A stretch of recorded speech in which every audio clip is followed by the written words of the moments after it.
Welcome back, everybody. So we are looking in this lecture at recession method for the whole season, right? So last time we looked at a single event and calculated how much groundwater was recharged during one rain event.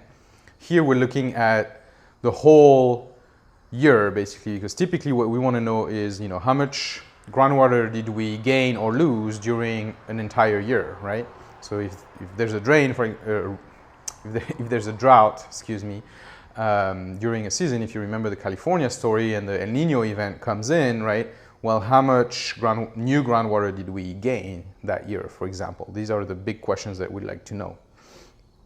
Again, as a reminder, this is basically several seasons, right? And you can see that we have typically a wet season that corresponds to some higher flows, wet season, higher flows. So we can guess that most of our recharge is going to come, during those wet months. Now again, here is a representation of the method, and this is again from your book in Feather.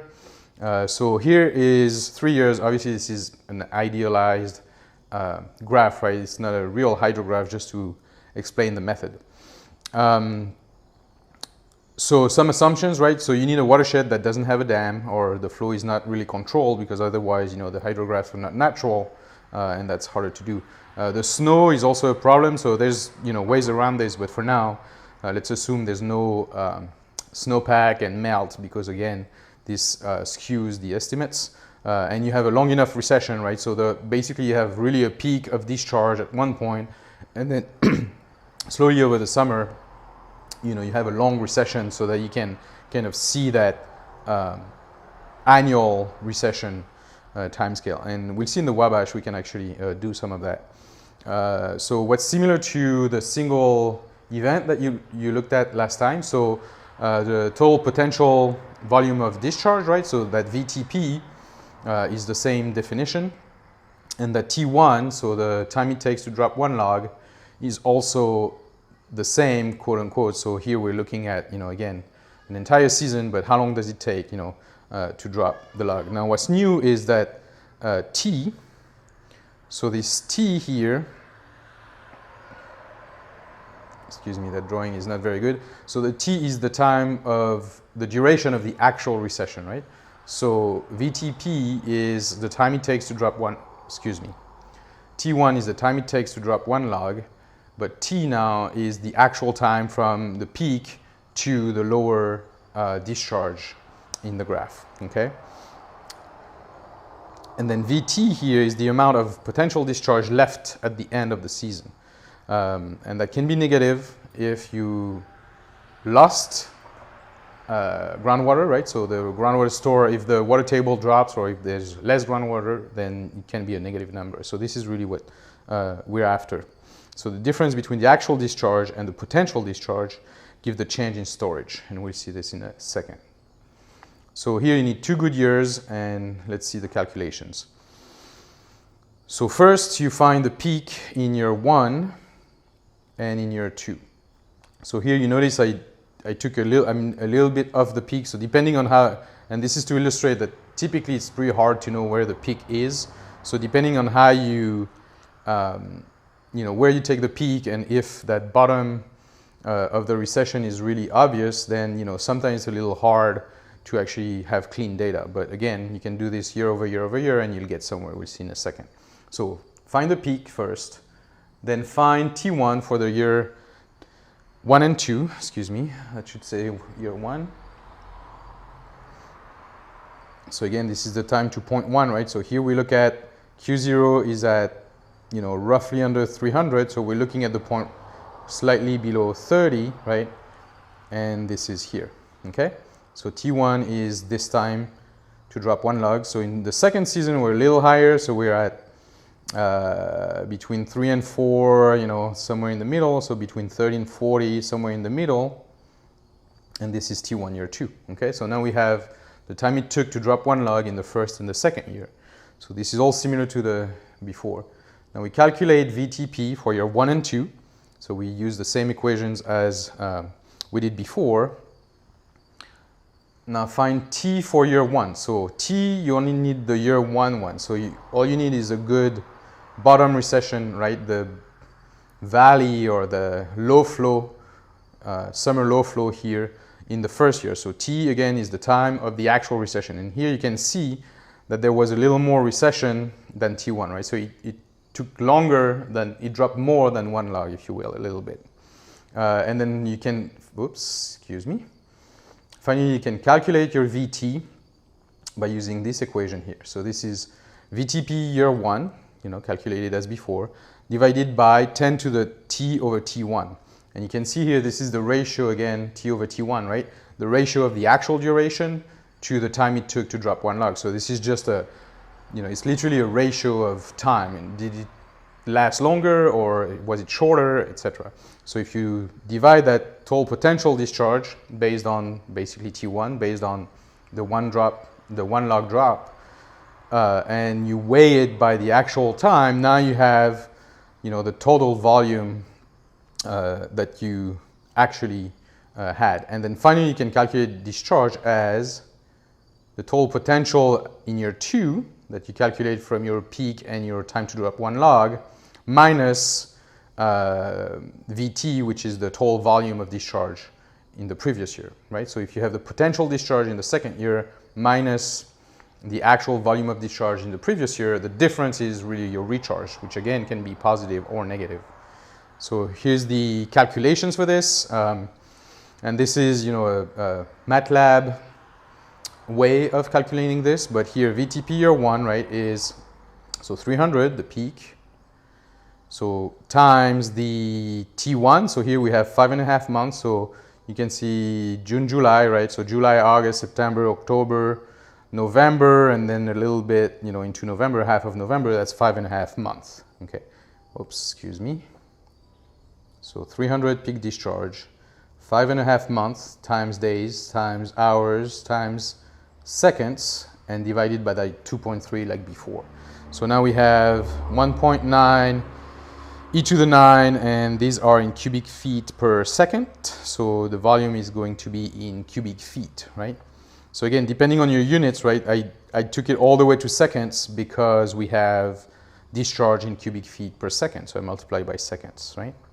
So discharge times time equals volume. Okay, let me just remove some of these. Then finally, VTP year 2, right, same thing. So you take the peak in year 2, the T1 for the year 2. So notice in year 2, it took a little more to drop the 1 log. So this is accounted by this 6 months instead of 5.5. And then finally, you use this equation that I gave you. So the VT, you calculate the total volume that actually discharged in year 1. So this is your VTP year 1 divided by 10 to the ratio of the times, actual divided by the 1 log drop. And then finally you get the recharge. So the recharge here is so that VTP year 2 minus VT year 1, and that gives you 2 e to the 9 cubic feet, okay? So in this case, we can say there was a positive recharge, so there was water added to the table, groundwater table, there was water added to the aquifer in this virtual or this imaginary watershed to the tune of 2 billion cubic feet. So this is the volume we added in that watershed. Note that if it's a real watershed and you know the surface area, so you know how big the watershed is, so let's say it's 100 square miles, right? Then you can convert that volume to a depth, right? So millimeters of rain versus millimeters of recharge. And so here's a little exercise. You can redo those calculations if you choose the peak flow in year 2 in mid-May at 400. So like I explained before, right, I took that peak here a little off. What if you took it here? What is the difference in the calculations? What is the relative error in percent? How much of a difference does it make, basically? And if that data was for the entire Mississippi Basin, so remember from our watershed scale water balance lecture, right? The whole Mississippi Basin, so that's 1.1 million square miles, and assuming a 1 meter annual rainfall, remember, typically 800 on land, right? 800 millimeters, so 0.8 for the whole basin, just say 1 meter just to make it easier, right? Calculations. So if there's 1 meter of rainfall every year on the Mississippi, which is 1.1 million square miles, what is the percent of rain that recharges the aquifer, right? So again, this is what I explained before. Now you have a volume. You can divide that by an area to find the millimeters, right? And these millimeters obviously should be less than the rain. So how much of the rain actually recharged the aquifer? And here are the calculations. So you get 2 billion, cubic feet divided by the area of the Mississippi River with the proper unit conversion, and that gives you about 0.3 feet. Remember, again, 1 meter is about 3 feet, right? So this is about 10% of the rain. So about 10%, if this was the Mississippi and this was real data, we'd say about 10% of the rain actually recharged the aquifer, which is, you know, more than you'd think. So again, remember that 60-40 rule. We've never really explained what that 40 was, right? So 60% goes back to the atmosphere as evapotranspiration, 40% runs off. But remember, in the runoff, there's like that fast flow, overland flow, this interflow that never quite makes it to the aquifer, but some of it actually recharges the aquifer. How much of the 40%? Well, it looks like quite a bit. Like it can be, you know, from a quarter to a half of that is actually going to the aquifer and then coming back out as base flow. And if we look at another example, so this is from Mayboom 61, who basically invented most of these methods. And you look at, you know, from 1955 to, I believe, 58. So each year, so he basically did those calculations every year for a watershed near Calgary in Canada. And so if you look at the recharge in inches, calculated the way we just did, versus the total annual rainfall, you can see that there's a somewhat linear relationship, right? And this is the relationship here, which means that about 20% of the rainfall actually recharges the aquifer. So 20% of the total rainfall. So again, remember that 60-40. So we're talking about almost half of the rainfall that leaves as flow, right? That 40%, half of it is actually recharge, going to the aquifer and then seeping back out to the river. Another thing to note, though, there is an intercept. So that means that the first few inches, in this case, I think it's like 4 or 5, yeah, about 4.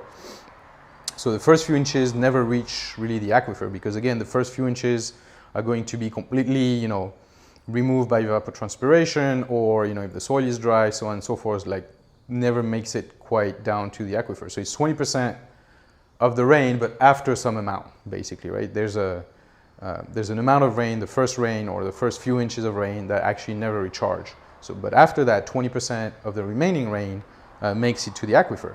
So quite a powerful method that allows you to calculate the volume of rain that makes it to the aquifer. Okay, thank you, and I will see you in the next video.